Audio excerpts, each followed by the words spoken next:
السلام علیکم دوستو، آپ دیکھ رہے ہیں ورلڈز آف فیکٹس۔ دوستو آج ہم بات کریں گے ایک ایسی لڑکی کے بارے میں جس نے اپنی ہی کلاس فیلو کا گلا کاٹ دیا۔ دوستو جاپان میں جرائم کی شرح دنیا میں سب سے کم ہے۔ لوگوں کے نزدیک جاپان رہنے کے لیے محفوظ ترین ملک سمجھا جاتا ہے۔ یہاں کے لوگ اپنے گھروں کے دروازے کھلے چھوڑ جاتے ہیں۔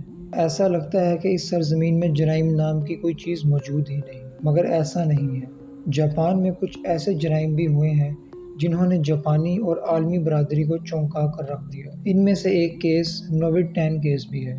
یہ جون 2004 کی بات ہے کہ ناگاساکی کے شہر ساسیبو کے اوکوبو ایلیمنٹری اسکول کی 6ٹھی کلاس اپنی لنچ بریک کے لیے تیار تھی۔ سب کچھ معمول کے مطابق ہی ہو رہا تھا، مگر کلاس کی انچارج ٹیچر نے غور کیا کہ کلاس کی 2 فیمیل اسٹوڈنٹس کلاس میں موجود نہیں۔ مگر یہ کوئی پریشانی کی بات نہیں تھی، لیکن ان کو کیا پتہ تھا کہ ساتھ والی کلاس روم میں ایک ایسا سانحہ رونما ہونے کو ہے جو کہ جاپان کے ساتھ ساتھ پوری عالمی دنیا کو چونکا کر رکھ دے گا۔ کچھ ہی دیر بعد دونوں میں سے ایک لڑکی کلاس میں داخل ہوتی ہے، جسے دیکھ کر کلاس کی ٹیچر دنگ رہ جاتی ہے۔ یہ پوری خون میں لت پت تھی اور اس کے ہاتھ میں خون سے بھرا ایک کٹر تھا۔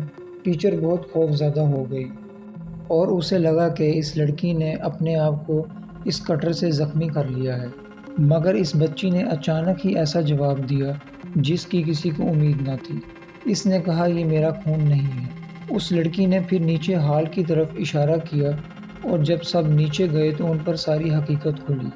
دوسری لڑکی جس کا نام ساتومی میتارائی تھا، جس کی عمر 12 سال تھی، وہ خون میں لت پت ملی۔ اس کی گردن پر 4 انچ گہرا کٹ لگا ہوا تھا۔ ساتھ ہی ساتھ اس کے ہاتھ اور دونوں بازوؤں پر بھی گہرے کٹ کے نشان تھے۔ یہ دیکھتے ہی اسکول کا سارا اسٹاف پینک ہو گیا۔ انہوں نے ڈاکٹرز کو اطلاع دی، مگر بدقسمتی سے وہ بچی پہلے ہی دم توڑ چکی تھی۔ اسی دوران وہ لڑکی جس نے یہ سب کیا تھا اور جسے گرل اے کا نام دیا گیا تھا، اس سے پولیس نے سوال جواب کیے اور پھر سب پر یہ حقیقت کھلی۔